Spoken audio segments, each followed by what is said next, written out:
Welcome to Unit 8. This week we're thinking about the role of multiples in a valuation setting. You'll see multiples used at a firm level as well as industry and entire stock market levels. A large proportion of equity research reports are based on multiples and comparables, and over half of all acquisition valuations are based on multiples. You can think of a multiple as a one-period valuation model. In other words, as a perpetuity. This highlights in part some of the advantages and disadvantages of using multiples.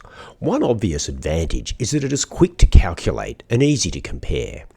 A disadvantage is that we lose information by collapsing everything into one metric.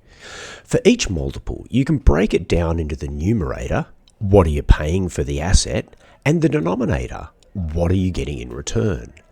The numerator could be the value of the equity, the value of the firm, or the value of the operating assets.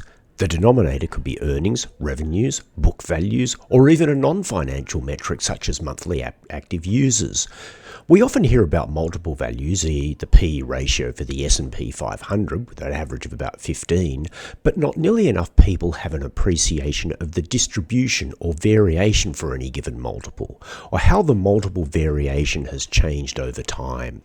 Without that understanding, it's hard to form a considered view on whether a particular multiple is too high or too low. Let's look at some common multiples. The price-earnings ratio, or PE, compares the current price per share with the earnings per share. You'll see this defined in at least two common ways. The most recent earnings per share, which is called the trailing PE ratio, or analyst next expectation of next year's earnings, which is going to be a forward PE ratios. PE ratios tend to vary systematically with the expected changes in earnings or return on equity. Higher PE ratios indicate higher expected changes in earnings. This makes sense when you think about what a PE ratio tells you. It's the amount of money that an investor would pay for $1 of earnings today. The more that current earnings are expected to grow, the more you would pay for those earnings today.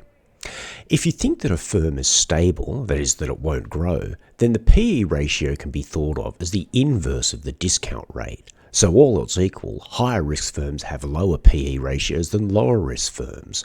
One trouble with price earnings multiples is that many companies report negative earnings, especially early stage companies. That's why you see multiples going further up the income statement. Brian Feroldi illustrates this really nicely in his graphic here. The enterprise equivalent of a price-earnings ratio is the EV to EBITDA, or enterprise value relative to earnings before interest, tax, depreciation, and amortization. Like the PE ratio, it tells us how much the market is prepared to pay for $1 of EBITDA, when our valuation focuses on the enterprise or the operating assets of the firm rather than the equity. This is a common measure when evaluating private equity transactions. Since the private equity purchaser is looking at what can be done with the assets of the business under review, rather than just purchasing some of the shares in the business. It's also popular for firms with negative earnings.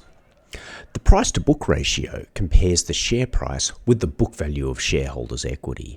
The price-earnings ratio compares share price with earnings per share. These metrics tell us different but related things about a firm.